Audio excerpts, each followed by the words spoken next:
Okay, we're now in 10e9, and this is going to be a comprehensive shift from Moses to Paul.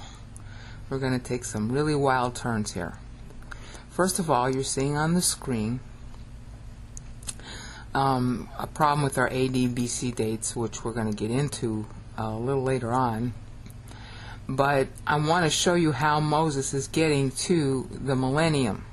Okay, the millennium is here, 42nd hundred year from Adam, and you've seen enough of the videos now to realize that God is accounting time in 2100 year increments. First 2100 years, the Jews even know it today as the so-called Age of Desolation, except they think it's 2000 years, and that covers the period from Adam to Abram. And you probably got that pretty well understood by now. The second 2100 years, which the Jews think is 2000, they call the Age of Torah. And it begins with Abraham, and it's supposed to end with Messiah. Abraham knew that, and so did everybody after him. Okay? This is still a known thing. And the big question in Judaism today, especially among the non-Messianic Jews, is how come he didn't come? Of course, the Messianic Jews are busy saying, yes, he did come, and he did come exactly when he was supposed to, and he died exactly when he was supposed to, which is in the 4136th year from Adam. Okay? I mean, he was scheduled to die in the 43rd year from Adam, which I'm going to show you why we know that, for a lot of reasons ever since Abraham. And then he was going to come back after the Gentiles were harvested. There's a whole bunch of Old Testament prophecy about the Gentiles.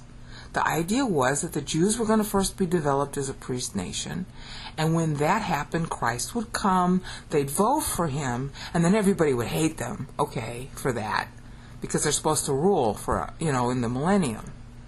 All right? He would therefore be killed by the Gentiles, because if the Jews accepted him, the Gentiles would have killed him anyhow. And then 57 years later, he'd come back and the millennium would begin, right on time. That was the whole thing known from Abraham forward. That's why Abraham had to mature when he did. Now, we have to kind of go back, but not for very long, to Abraham. And, I should show you how to do this. If you've got this worksheet downloaded, you can do what I'm doing now by going to View, Custom Views, and then you get a whole bunch of snapshots that I've already pre-coded, and you pick. Like let's pick Noah to Abraham. All right. So you won't have the thing that I got here. See, what I did is I moved View. You can move Views and Custom Views. You can move that to Excel up here, which is what I did. You do this. In Excel, you do Customize, and then you can take a command, like in View, which is what I did. See where it says Custom Views? You can take that and move it. See? You can move it, which is what I had done. Alright, I'm not going to do it again. And I moved it up to this top of the window here. I moved it up here. See? I just moved it. So I can access it two ways. So now we're in Noah to Abraham, just because that's easier. And we go back to Abraham so that you can see this. 2046. Noah's personal 490 ran out. This is really central to understanding why we know Moses is counting to the millennium. Noah's personal 490 ran out. And remember, somebody's always got to be financing time. So Abraham had to mature early so that the world could go on living, even though, there was a 1,000 granted, for Enoch and Noah even. Noah had a personal 1,000, but the 490 would end earlier. So Abraham had to mature in order to continue time. This is central to knowing how Moses knew when everything would end and how he accounts for it. Okay, so Abraham is 54 years early. So at that point, there are only 2,100 years for the Jews to get to, to get to this point. Now, if you are good at math, or even not so good, you got to know that, excuse me, hello, 2046, which is when Abram gets his award, plus 2100, doesn't take you to 4200. It takes you to 4146. So how are we going to get to the end of the 2100 for history? Ding, ding, ding, ding, ding. And Moses put in the law how you do get to the end of the history.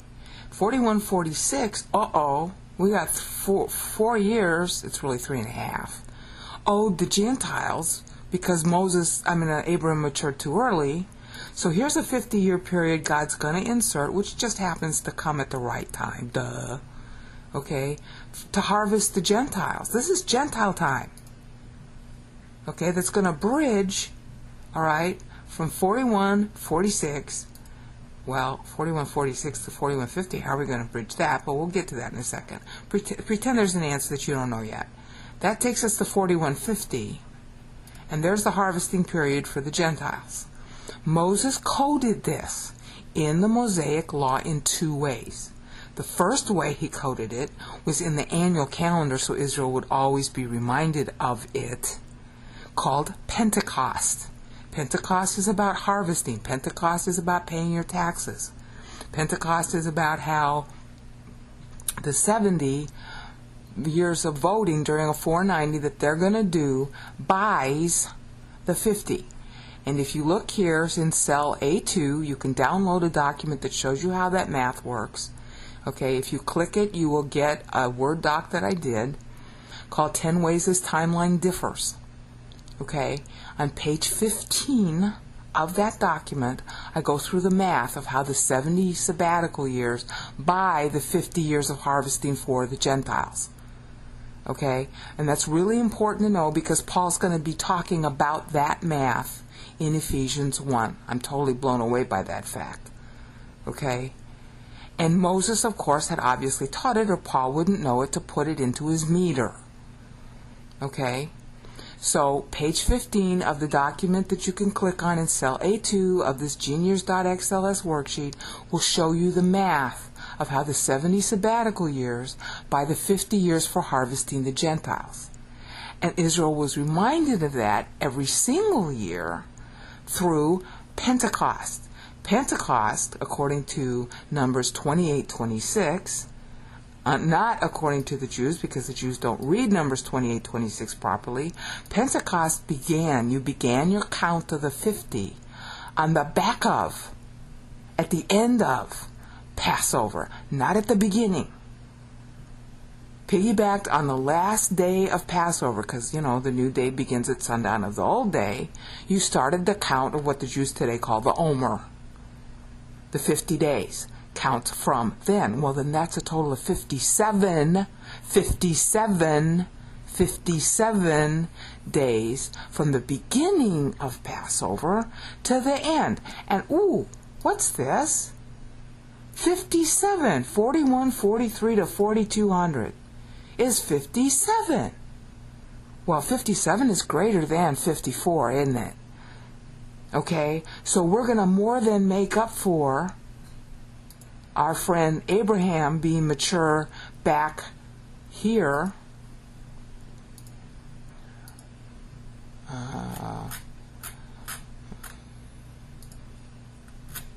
See? 54 years early on Abraham. Okay, but we're going to more than make up for that because there's 57, 57, 57, 57, 57, right here, 57. From the 1000th anniversary of what would become David's death to the end of the millennium. All that was put into the law. And of course the 7, we already now know, is occurring because Israel missed her sabbatical years and her temple went down. So you see, 7 was already in there. The question was the other 7, which we have gone through in some excruciating detail now, so that you can see that 56 years Moses is warning about from here, okay, to here, the voting period, because he's saying, hi, you're going to miss the voting period. The temple's not up by 516. Okay? And then, of course, there's 14 years from Purim to the voting period. And Purim almost stopped it from happening, so there's another play on the same 14. But the 14 we've gone through is due to her missing her sabbatical years. Okay? And you end up having to play 21 in order to reimburse, because she's got 126-year credit here. All right? But in order to make up for the 56, it's got to play twice. Okay? So then that gives her 14 credit, but hello, it's going to take 140 years to go from here to here. So that 14 credit is wiped out. And you need another 14, because it takes 2 to make up for 1 negative. Got that? And she doesn't have 2. She'd have to have 28 years credit here. If she doesn't, she only has 14. So to get to this point, God had to lend her 14. Okay, lend her, but they're lent. They're not paid. Okay, so that's why Messiah has to come when he does, which is also deadlined by the 1,000 based on David's birth, and that's why he has to die when he does. Okay, because if he doesn't come at this point, then time can't be renewed, and that 14 remains short, which is why Matthew 1 references it, why Moses is referencing it. So he dies 14 years short. See, that's 64 years short of 4136 is 64 years short of 4200. So Moses knew all that. 57 days are between the beginning of Passover and Pentecost. There are also another 57 days between Pentecost and 9th Ave when the temple goes down. Okay? So it's back-to-back 57s, just like there were back-to-back. 57 counts the actual day on which it starts. So 56 is the number of days between. So there's back-to-back 56s that Israel got credited, but she's still short the 14, which is why 56 is such a pregnant number. So this is how Moses knew. He knew it based on Abram being 54 years short, and he knew it based on foreknowing, through God, that Israel was going to screw up her sabbatical years and end up having a debit that would require, the 14 years to be repaid. Okay? So that's how he knew. He didn't know maybe the details. I'm not sure how much he knew. But he knew enough to be able to write that. And so that's why Psalm 90 has this 56. Okay? Right here. Oops, let's see if I can move it up higher. There we go. Alright, the Psalm 90 56 is right there in the lower window that I'm moving around. Alright, and that, oops, let's see if I can move this up higher. There we go. The joys of computing. And that 56, of course, then leads to the last voting period, which we saw was back up here. See? 56 from 516 to Purim, or to the voting period. Okay, that's what he's warning them about. Get to the voting period. It's shorthand, numerical metaphor for get to the voting period. You're going to have a problem getting here. Okay? So that's one way you know it. There's another way, and this is really important, and I haven't covered it, and I should. Again, we go back to Abraham. Sorry to keep doing this, but one advantage of doing it is that you're going to get real clear about how these numbers work. Back to Abraham. Again, Noah's 490 ran out in the same year that Abram got his, or time would have ended. Now that tells you something very important, that there always has to be somebody picking up the time grant from the prior person, no matter when in history it is. I mean, look at this. Okay, the second 1050 from Adam ends there in 2100. It began with the unbeliever voting window in 2050. But the world wasn't going to get to 2050. It couldn't get there unless there was an Abram. You see? By the same token, the world couldn't get to 4103. Okay, if there wasn't a David and a temple to protect it. The temple's second time grant, temple time grant ran out in 30 AD. Okay, David's time grants, except for his 1000s, had expired. All that's left is his 1000. Okay, fine, but as we just saw with Noah and Abraham, the 1000 isn't going to finish if there's no 490 underneath. Now do you see why it was so important for the temple, okay, for the temple to be standing? Okay, the temple was standing, and that's why it was so important to get it standing again, so that this time could continue, because David's time grants for the 490 ran out there in row 143. Okay, so we've only got a 490-year period from the reestablishment of the temple, which basically got to be considered continuous because it was rebuilt in time, and it ends in 30 AD. It doesn't get an extension, all right, because it was in breach, and all of its extension time was used up. It's now 14 years short, technically, but God had crafted out of its remaining time that the temple wasn't standing a new 490, and that 490 ends with what becomes the latest deadline, 37 AD, the 1000th anniversary of David's death. Okay? And the scholars miss that because they're accounting in lunar years, and God never does. God's accounting in solar. So that's why they miss this very pregnant meaning. And they don't even know why, you know, they don't even think, they don't understand, because they're going with what the Jews say. They think that there's only 50 days right after Passover to Pentecost. No, it's 57.